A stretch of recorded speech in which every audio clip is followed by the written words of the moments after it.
I can feel the amount of possibility that you're all holding for. And I just want to bottle it up and put it beside your bed like fairy lights in a jar. It's so beautiful and it's so important. It's everything. It's everything. I'm sure you guys have heard this quote, but Einstein was asked by a group of 9-year-olds, how can I be as smart as you? And his answer was, read more fairy tales. And then they said, well, how could we be smarter than you? And he said, read more fairy tales than I did. So I just love that, whether that's true or not true. The fact that somebody would assign that to Einstein makes so much sense, right? Because all it really is the ability to see further than what you're perceiving in this moment. That's it. That's his mic drop, asking the question that no one's even asking. And then, oh my God, maybe it's so much bigger and so much more beautiful. And the thing is, you've kind of always known that, right? Like that's why you're in this class, but that's why you're you. That's why you were led here, because you're the person who goes, I don't know. There's something in me that tells me it's just even better. And I want at it. And so you're here. It's awesome. Okay. So now that it's 10:04, we'll officially start. You'll find that we do that on calls. We wait like 3 minutes so that people can get into the Zoom room. So let me just tell you what we're going to do today as like an overarching view, and then we'll actually do it. So firstly, Colleen and I are going to talk for like 10 minutes, like a little orientation. Some of it will be things you need to know, like logistical things. Some of it's going to be a little mindset that's going to help you for this program. Then what we're going to do is we are going to give you about 10 minutes, just 10 minutes to be in breakout rooms and say hello to your fellow amazing dreamers and doers and journeyers and all the things. And then we're going to come back in and we're going to go through some content today. And after that, we're going to leave time for Q&A. So orientation, little breakout room, meet your neighbors, a little bit of content, and then Q&A. Type a 1 in the chat if you're with me so far. Great. So Colleen and I are now going to go over just some of the things that we want you to know so that you have the best experience possible. So first of all, I just want you to know we've got you. We've done this before. This is not our first rodeo. And we love that you're here. And all of you is welcome here. In fact, we would love you to have the opportunity to be a C student. We really like the C student because it means you're not bringing your perfectionism. You're not bringing the ring the 3-bell siren. I have to get this right. This is going to be a different experience probably in so many ways for you. And what you're going to keep feeling is like there is support and there is love and there's pointers. And really all Colleen and I are going to do is point. We're going to keep pointing you in the direction of your truth. We're going to point you in the direction of your courage. We're going to point you in the direction of here's what's also here. That's really all we do, right? That's what we do is we point. We point to things. You're going to start to feel so much come through you.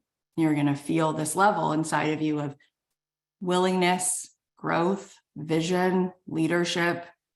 And we're just here for it. And we've brought a few thousand people through these programs, and it is absolutely mind-blowing what people have found that is right here when we can set things down. Let's jump in for a second, which is I want you to stop looking at other people and what they're doing. Like this has to stop. It will not serve you in this program. In the same way, and I might have mentioned this before, we've already had so many live calls between the actual free challenge and then we had a call last week. But I want to share this with you. The first 2-3 times I took a yoga class, I was very defeated because I was never one of those little girls that could do cartwheels or could do splits. And my sister's an amazing dancer. And that's just not a skill that I was like naturally inclined to be good at. And so I'm not very flexible. And people assume that I am because I'm 5'8". I know it's hard to tell how tall anyone is on Zoom.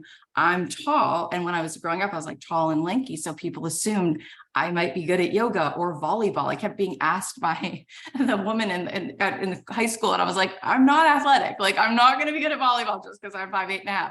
anyways, doing those yoga classes was always just like very stressful. And then I met my husband, and my husband was like surprisingly like a yogi. And when I got into his car for the first time to go on a date, he was blasting Snoop Dogg, which I just guess I wouldn't have guessed. I don't know. He looked like he'd be listening to Billy Joel. I don't know.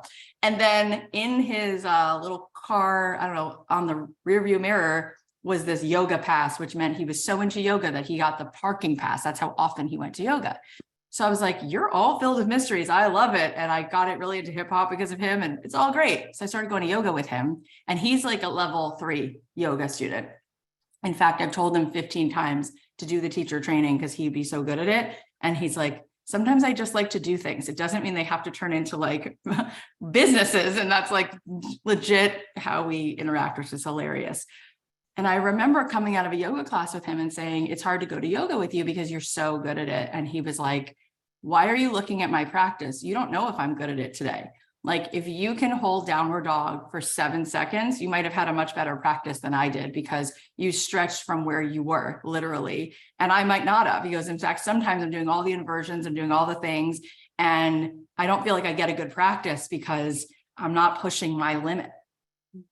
So what does progress really mean, right? For some of you who've been trending, and we're going to get into content soon, but for some of you who've been trending in a way where you've had the water on the stove and the thought every day has been like at this level of frequency, and because of that, the action has already been at this level of frequency. For some of you, where you'll be in 12 weeks is very different than somebody else. If I was just starting to garden and I were to judge based on where somebody else has already been, where they're working the land a little bit, that's a very different outcome, right?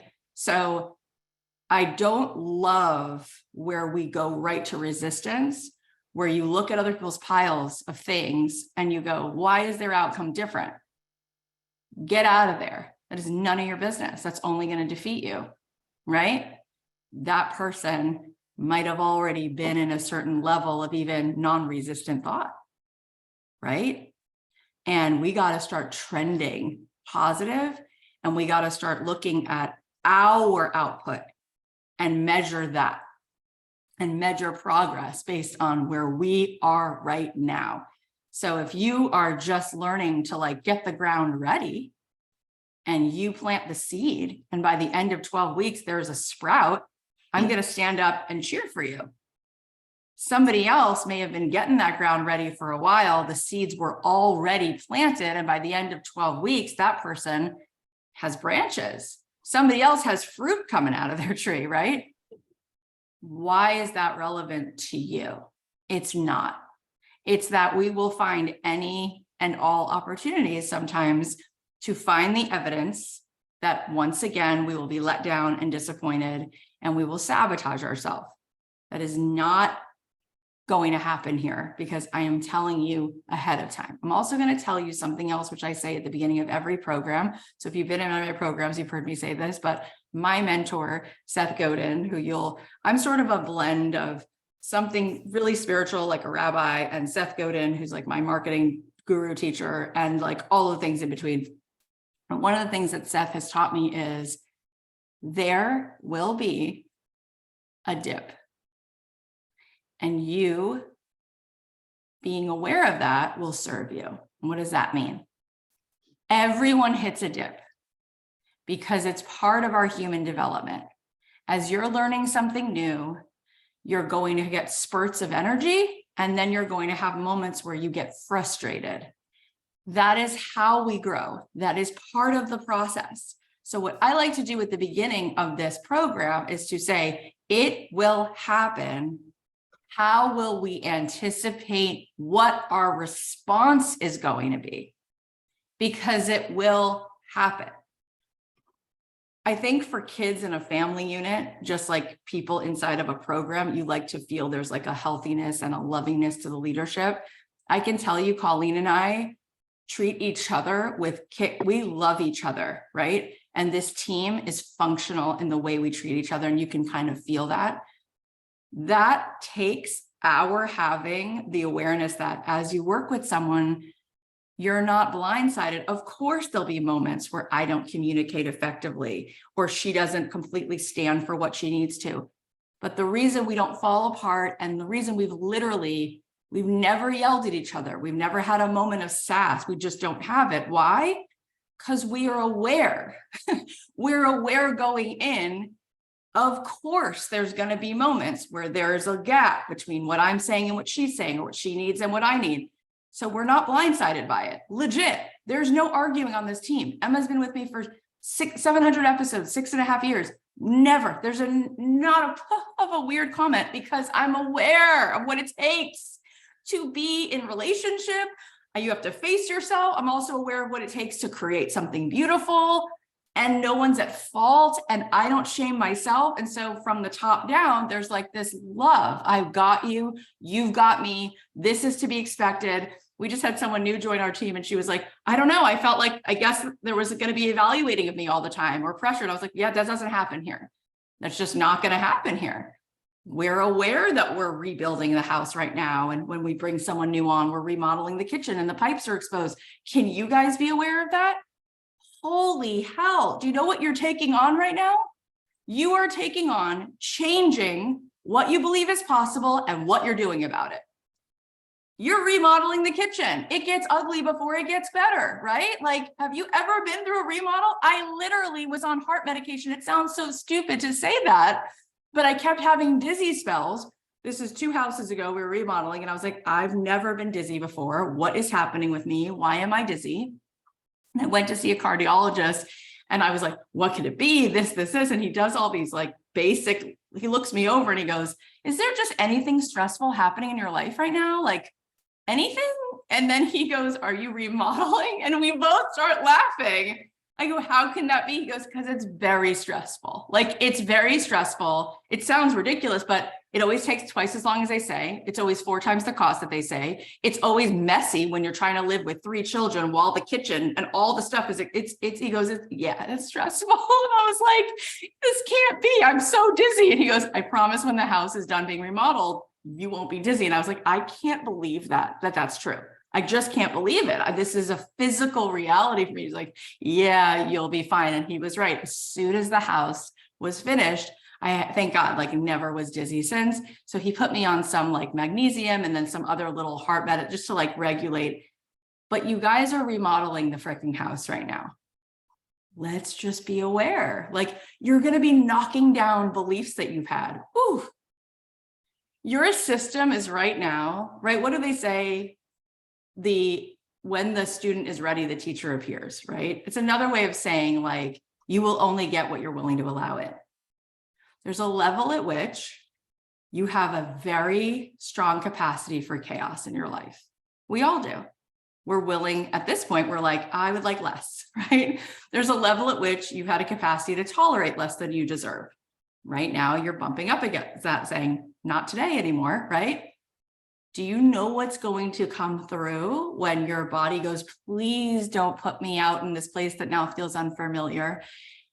It's just not yet a fully lived experience that you can hold the thought of possibility, know that this world supports you, constantly look for the evidence that all of the things that are happening are all moving you further. Like, this is going to be new. And your mind's going to go, red alert. And then you're going to find ways to sabotage that you won't realize. It's just called fear. All of this happens when we show up. At the same time, what's very exciting is all these dragons that you're afraid of, one by one, they become squirrels. You go, that wasn't scary. I'm totally capable of having this conversation, of putting out this content, of thinking these new thoughts, of holding these new thoughts, of not needing people around me to think exactly as I do. Like, you're going to realize there's really no dragons. His fear is just an illusion. So that becomes really gratifying. But I want you to tell me right now 2 things. Number 1, let's take a wild guess. You know yourself a little better than I know you. Let's take a wild guess. What might be a dip that you hit? If you know yourself, is it going to be, I'm not getting the homework done fast enough? Is it going to be a scarcity mindset? Is it going to be putting something out there and feeling rejected? Is it going to be needing something to be perfect, or you won't do it at all? Give me a little guess. Is it all of it? It's fine if it's all of it. You guys, we have been inside of an interesting culture for a long time. Okay. So thank you for the honesty. Great. So I told you I was going to ask you two questions. So the first question is that, what do you think it could possibly be that might get in your way? And P.S., how you do one thing is how you do everything. And I know that that's like, there can't be true, but I promise it's true. Like Colleen and my husband could sit down for a 4-hour lunch and compare notes. And he would say the same things that she says about me lovingly. Like, Cathy's really like this. And wow, is this also like this? And he'd be like, yep, that's 100% correct. Right. So when you start to shift this in your business or in your life or in the way you think about abundance, the beautiful thing is that it's going to shift the way you talk to the people in your life. It's your relationships are going to be better because you're going to come into more alignment, and that is going to show up everywhere. The second question, and then I'll turn it back over to Colleen in case she has anything to say. The second question is, tell me right now, let's decide, what are you going to do when that happens? Because it will happen. And it won't feel as good as it feels right now. Because right now you're not triggered, right? We're just talking about it.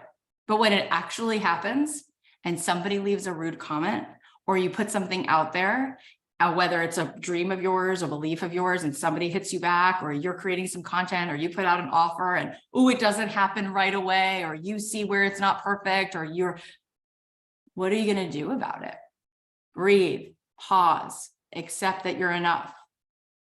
I want you to see how freaking strong you are, because life is not actually what's happening. It's how you're responding. And you know that. So we are going to remember this conversation. We are going to remember. I won't forget that we had this conversation, and you are stronger than you know. And you know that too. And this part of you that habitually goes into fear and sabotage, we're really probably 90% of what we're doing is we're just seeing if we can let her not drive the bus anymore.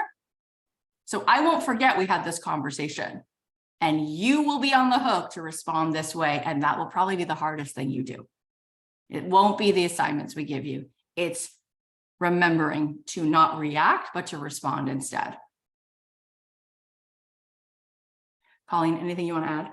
Oh, it's all so good. I think, again, you'll hear us talk about this lots as we move through the program, but it's not a problem when there's things in our life that aren't going how we want them to go. The problem is how we have an expectation that shouldn't be so. And then we get ensnarled in this, like, I'm upset about this, and it must be this, and right. And we learn, it's a muscle. It's what you're going to learn and develop as we work through these weeks with you, of like, ooh, how can I dance differently with that? It doesn't need to not be there. It's just how you engage with its presence is going to shift. And you actually have that power when we come out of our more automatic response patterns that we don't even realize we are kind of in. You'll realize that it just feels more fun. Like anything that's unexpected can be a gift for us in our life, right? And it's all here for us to just learn how to find the joy and find the gift in anything that is present for us. I love what you just said. I mean, it's a theme that we talk about a lot, but our ego wants certainty, our soul wants adventure. And those are just two diametrically opposed things going on inside of us. And you guys know it, right? It's not as fun when you plan every single step of the day, right? It's more fun when it's like, and then out of nowhere, we got this invitation, or my daughter found this beautiful, starfish. And then it led to this conversation. And that was the best moment because I didn't know that was planned. Like, of course, like I'm such a control freak that like my husband is like, it's so hard to give to you because you tell me not just where we're going, but how you want me to drive there and which canyon road to take and where not to go and what song to play. And I'm like, you're right. And he's like, if you want to have a better day, you probably have to set down the control because maybe you'll be surprised. Because even when you control it and you plan it the best it could be, it's nowhere near as fun when somebody just like shows up, right? So it took me, you guys, my husband gave me this ring for our 13th wedding anniversary in December. It took me 13 years to get a ring. Because the first ring, when we got engaged, I was like, I'm in control. I know what I want. I'll go down to get it. In fact, you know what? I want to get it today. I'm going to pay for it. You can pay me back. How not sexy is that? Like, he was like, okie doke, like, be in your thing. And it's just like, then he surprised me. And it was the best thing ever because I was finally in a place where I could allow someone to show up for me. And gosh, you guys, we could just sit and have girl talk forever, because don't we all relate on some level? But I've had to learn in my business, right? I've had to learn to allow for myself to not be in control. I wouldn't have Colleen. I wouldn't have Emma. I wouldn't have a team. I wouldn't have clients succeeding if I didn't make sure they knew what was on.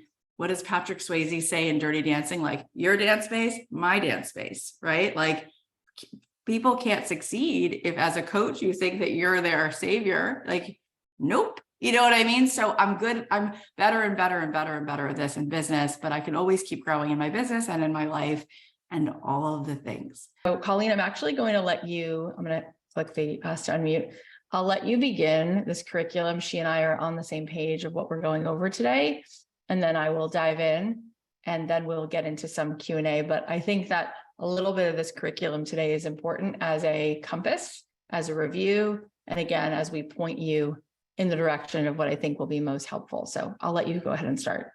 Yeah, for sure. So I think the biggest thing that is important for us all to be aware of is we all have a different journey. We're here to walk in this life. We're all going to come into different experiences, different challenges, right? But there is no predetermination around who gets to have what, and that desires are only available for a few select people. And this is only accessible in some predetermined way. And sorry, not your go around in this lifetime. We have so much agency. We have so much power to create. The challenge is we've just been raised in a society that hasn't taught us how we can actually work with our own energy. We can work with what the life is that we're living to create those shifts and create those changes. And so that's really the heart and basis, because when we can help you come back more into your true nature, which is that joyfulness, that lightness, that playfulness, that creativity, it's going to amaze you what's possible. And we're just so conditioned to feeling like it has to be hard all the time, right? And it's supposed to be difficult and it's supposed to be this and that. And we don't even stop to actually question that or realize how much we're in that trance.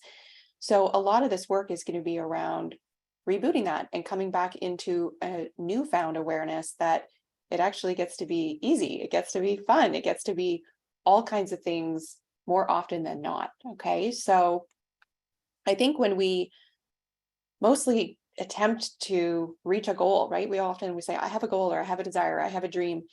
We think about, what do I need to do to get there, right? That's where most people go. What are the actions I need to take? What are the things I need to do? If I just do this differently, then I'm going to get a different result. If I do this, I do this. And what we want you to start to come into an awareness of is the doing is actually like the final thing before the manifestation.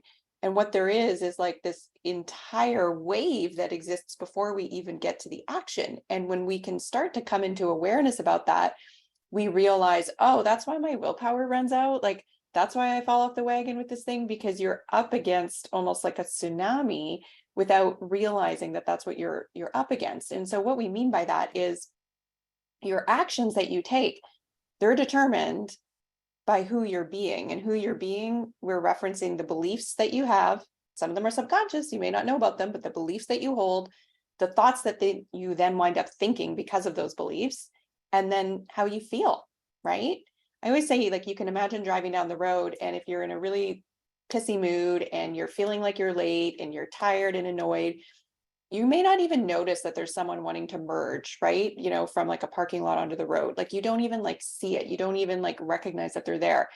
But if you're driving down the road, you're playing your favorite music, you know, you're feeling like, can't wait to get home, going to enjoy some yummy pizza tonight. And it's like, oh, you notice there's someone there on the road. You're like, oh, you go ahead, right? Like, we experience the world entirely different based on where we are at, right? In our feeling state. It allows us to move through and see through different lenses and experience different things. So we really want you to start learning basically that it's not the question of what do I need to do? It's a question of who am I being, and how can I start bringing more awareness to what that current automatic state of being is, so that I can start creating some shifts.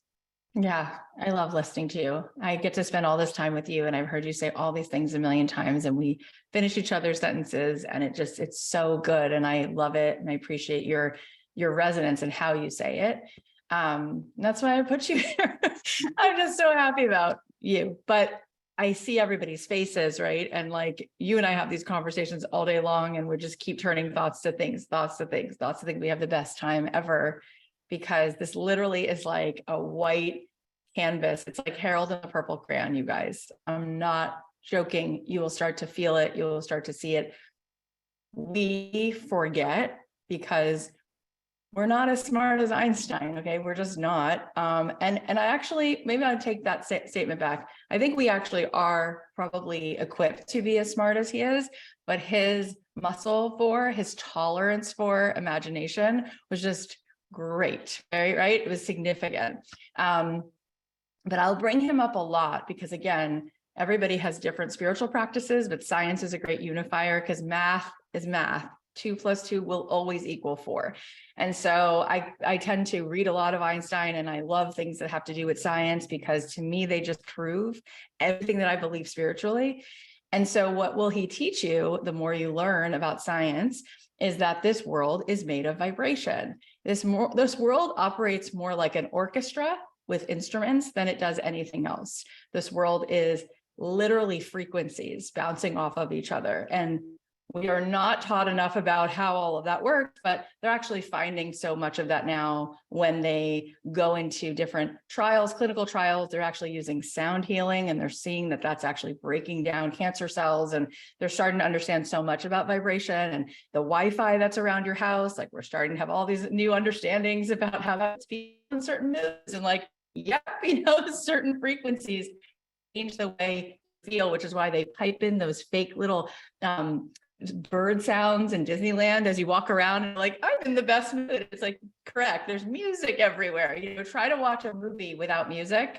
It's a different scene. I did I went to Royce Hall and we watched a Grey's Anatomy behind the music. So we would watch a scene with music and a scene without it. And like, you guys remember those scenes, right? And Izzy would like, Katherine Heigl would have these like dramatic moments without the music. She looks insane. Like, you're just like, overactor, crazy, right? With the music, you're like, yes, get it, girl, get it. You know what I mean? And then the Snow Patrol song, we'll do it all, anything. And just like bawling, right? The music is always in there. I just heard Steven Spielberg sitting with the amazing John Williams and talking about how Steven tells these stories with pictures and the music carries them away. And I was bawling because, of course, I love music, but he said, because it's the energy, it's the swelling of the crescendo that literally delivers the story to you in your chair. Don't think that music, it's everything. That's why they've worked on every movie together.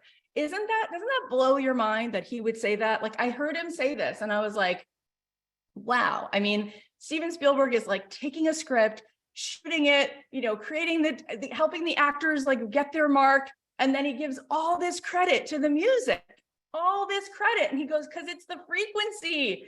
It tells you exactly what I want you to get. It moves you exactly into that resonance. And it's just like, yep, he's right. Right. It's the melody. Okay. So why do I say all that so emphatically? Because as Colleen said, this world looks like it's physical. So we focus on the action. And there is an element of that action that happens right before the manifestation, right before it. That action, boom, right? For instance, if I want to toast my bread, I need a toaster. I need to physically have an apparatus that will harness this electric current. And then I push a button and I turn it on and I take this bread out of the toaster, right? So there's physical action there. But what has to happen is the toaster has to be plugged in. It has to be plugged in to the electricity, and then that electricity has to build and build and build and build and build. Boom, I've got toasted bread. But if I just walked around with the action, if I had a vacuum that I didn't plug into the wall, I can move that around the house all day long. There's nothing happening. The dust and the dirt just keeps moving around. If I just keep putting toasters and appliances everywhere, but there is no electricity, there's no Wi-Fi, I get nothing.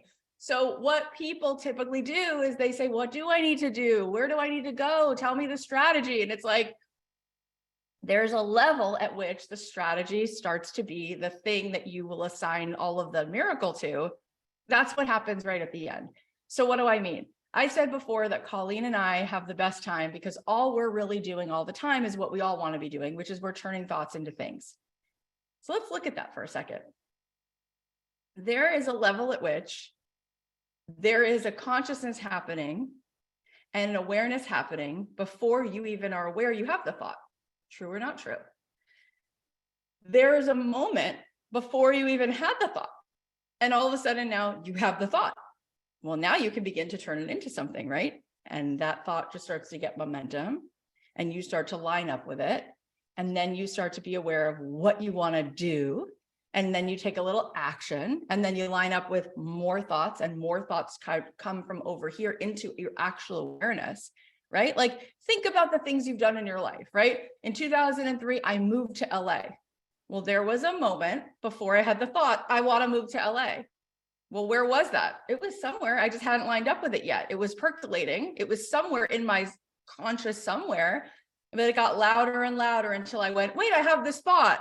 And now I have this thought and it has potency. I want to move there, right? And then I started to line up with it and I had more thoughts that were trending and more thoughts that were trending. And next thing I know, I was a full body, like I'm moving there. Now I can go online and find the flight on JetBlue. Now I can reverse engineer. How am I going to pay for that flight on JetBlue? Now I can show up there and go, where in LA do I want to live? And like line up again with like what really feels right. And like start to pull from over here in my subconscious and in this ether, like, where am I really trending? What really feels good? Boom, take that action. Boom, take that action. So there's just a level at which you haven't even had the thought yet. And what's going to start to happen is you're going to clear out so much static. You're going to clear out so much debris that you can actually have the thought, right? All of the billions ever generated came on the other side of a creative idea, a thought. Kermit was a thought. It turned into a thing. It turned into Sesame Street. It turned into 47,000 Muppet movies and lunchboxes. There was a moment at which Kermit was not a thought yet. You guys get me? Type a 1 in the chat if you get what I'm saying. So you're gonna just go with us here. Okay, it's not our first rodeo. So what we are teaching you to do is to allow in even having the thought.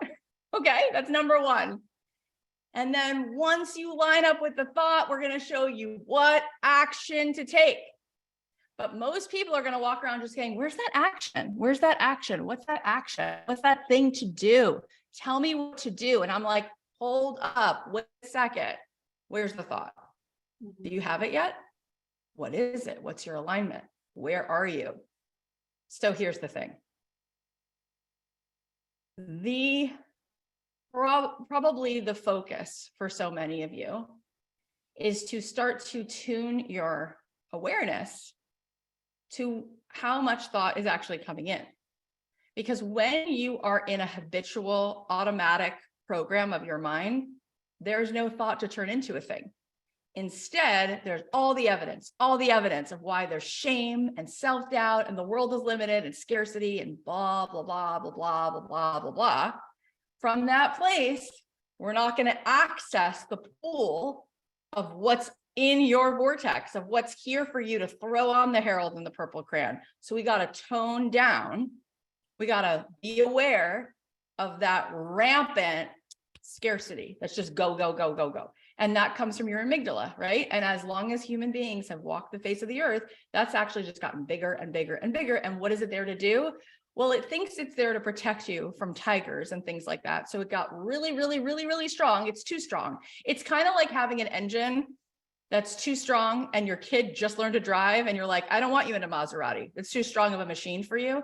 Your amygdala is actually at this point, it's too strong. We don't need it. We need to like turn it down a little bit because it's in like red alert, panic. And it's like, no, that's going to rob you from all the thoughts you want to turn to things, because when you're in fight, flight, or freeze, you cannot be creative. I'll say it again and again and again.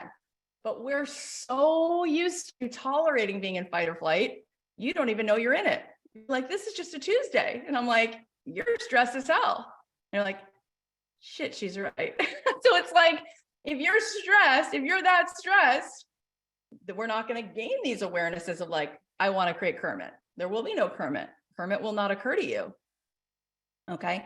And if you do have the thought, if you have the Kermit thought, but you're still in that practice where you're unaware and you're unconscious of what's going on the Groundhog Day, those scarcity thoughts, as soon as you have the Kermit, let's say you get it, you'll find the evidence again and again. I can never have it. And now I know what I want. And so I feel the gap between it and I won't let myself have it. It's like, no, what we're going to start to tune you into is it's all here for you.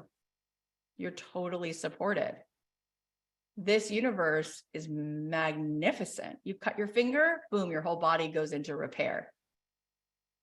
What do you do? What did you do to fix it? Nothing, because it's made to heal itself, right? That's why people in the blue zones, they're not getting these diseases. They're living into their hundreds. Why? Cortisol levels are down. Amygdala is toned down, right? Fight or flight response, toned down. It's just thought, ease, right?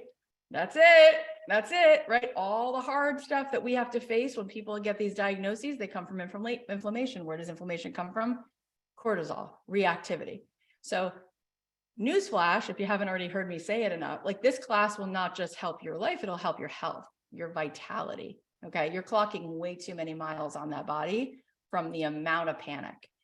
Like those resistant thoughts, they don't stay in your head. They move into your cellular body. We got to shut it off anyway, right? Some point or another, you may as well shut it off now, right? People wait till, scary things happen. It's like, let's get ahead of that. Let's get ahead of that. Okay. So that's what Colleen is saying when it's like, yes, we live in this world on one level where we operate from a 3D action-oriented perspective. The action is the last thing before the manifestation, right? What happens first? You see the house in your mind. You feel how you want it to feel. You feel this, like, I want wooded, I want like shabby chic. You have this right experience. And then you start to put all the actual pieces in play. You hire a contractor, and right before you see it made manifest, all this physicality comes together, but it was all designed by a vision and an intention. Colleen and I just led this peer-led mastermind for a bunch of girls who are friends of ours who are all having lots of success and wanting to grow further. And one of them called me today and she said, you had every detail locked and loaded. Like even the women who you hired to be the chef, like the food was intentional. The space, the way you opened and closed the windows, the fireplace, turned it on and off, the blankets you put everywhere, and I was like, you got it. That was all from alignment, right? I can't just action that. The action just looks like what's in control. That's right before the manifestation. Colleen, anything else you want to say before we go further? Yeah, I guess just this reminder that when we say it's all available right now, kind of think of it like television channels. You know what I mean? You can go watch CNN right now. You can go watch the Game Show Network. You can go watch HTV. You can go watch History Channel. Like there's an infinite number of channels available. And that's like all of us. We have all of these different versions of our lives we can be tuning into. And so it's not like something is like way out in the distant future for it ever to be possible to happen to me, right? Like it's like, oh my God, it's going to take so much time. It's going to be like 5 years before I could call that in. No, it's like a flick of the, remote control to move it to the different channel. And that's what we're here to help you realize is it's the frequency, right? The action is like a slower moving kind of 3D construct. It's like the more physical, tangible manifestation of the energy, but the energy is the energy. And when we learn to start changing that frequency, it changes the channel that we're on. So if you want to watch a different movie playing back to you in your life, we need to change the channel, right? And so it's really the heart of what we're helping you do is realize, ooh, how do I go about doing that so that I can pick a different version of what it is I want to be experiencing? Yeah, and we're all actually not living in the same reality because we're all seeing based on what we're willing to see. Right. So Colleen and I can have the same lunch sitting in the same restaurant and she's perceiving and feeling and experiencing. It's like she's swiped on a different board game. So there's a level at which they converge, but there's a level at which it's really different.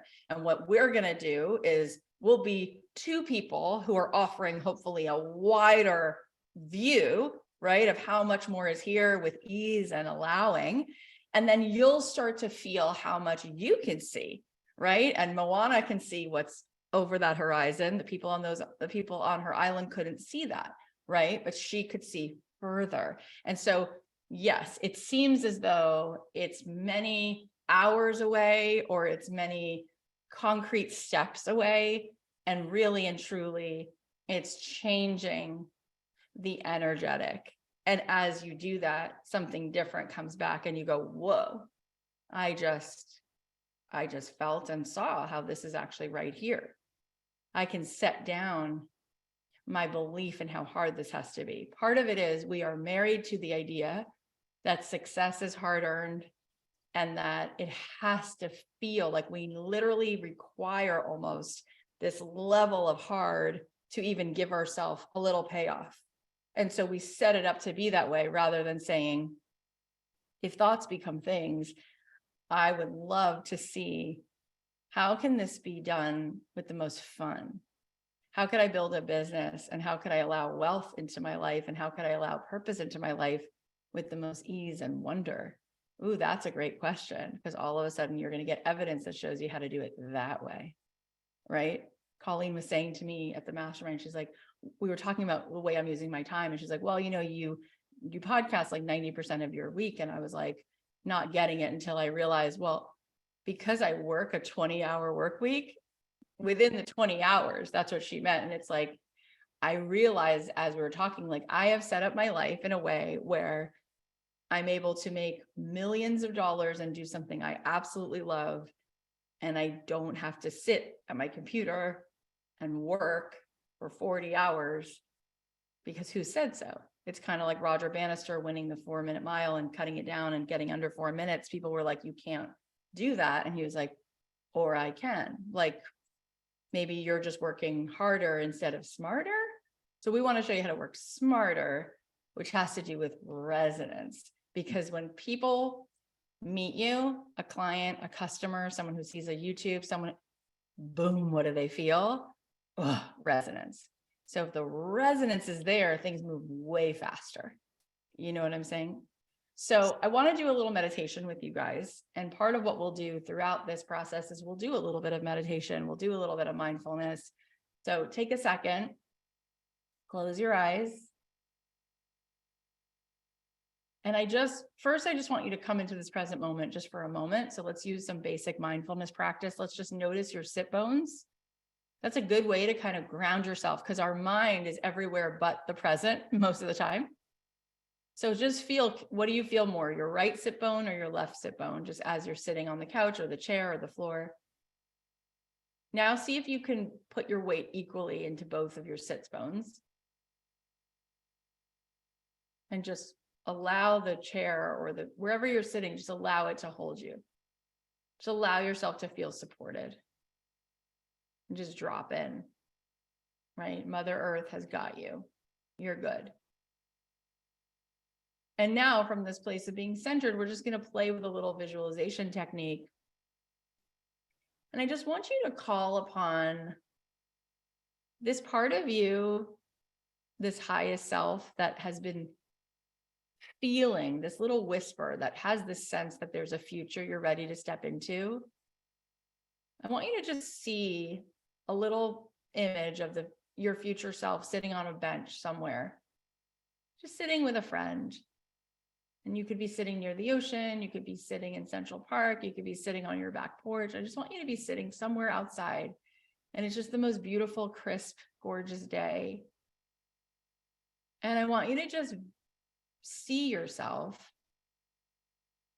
just with this level of ease, this level of presence, this level of alignment, and just feel how good that feels. To witness yourself just in alignment, not holding more than what's yours to hold. Just this feeling of everything around me is supporting me. There's clues everywhere. There's very little I have to do. It's so much more about what I am. And this ease and this simplicity and this power, this fierceness in the letting go. And in the showing up more from within. And just notice yourself. Just so in your resonance. Just feel that part of you just showing you the door to how you can feel every day. This ease, the pleasure, the well-being of your soul, just so enthralled with this world, just so at ease and at peace. Just feel into that.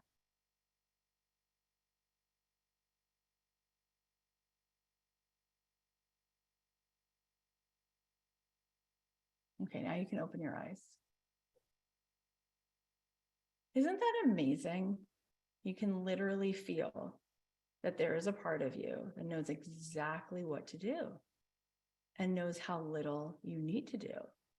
There's a part of you that has such grace, like such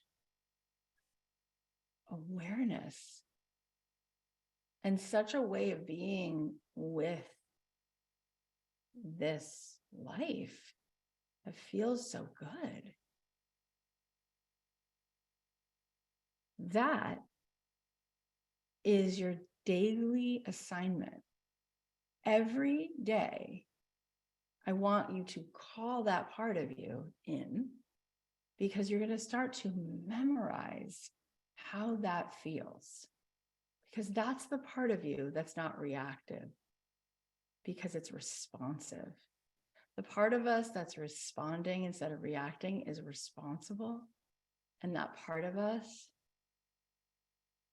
is not overwhelmed. That part of us knows on some level that we chose to come into this 3D experience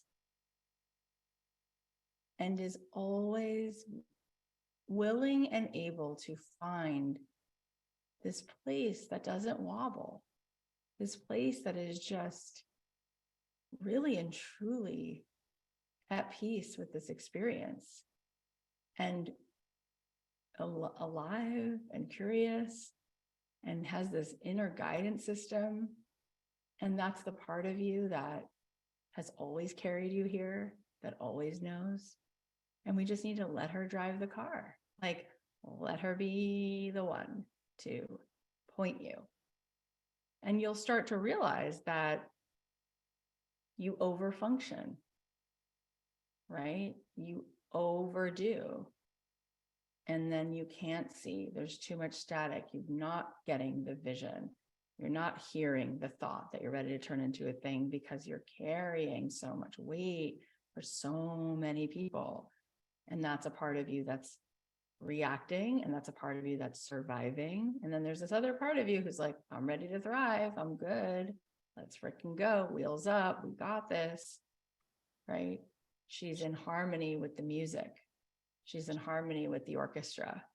She loves the part she plays. She's okay with being the cello and not the bass. She's good with being the triangle. She loves the sound of that little bell. And she just wants to play it. And she knows there's nothing else the triangle has to do. It doesn't have to also be the drums. It doesn't have to keep time for everyone. It just does what it does, and everything else will find its place. So this is really part of the work. And from that place, you'll be amazed at how much of a capacity you have to show up, have a point of view. You have a capacity to iterate on projects. You have a capacity to get paid. You have a capacity to know how loving it is to let people pay and let them find their alignment and not hold what's not theirs and not be overly responsible. It's pretty beautiful.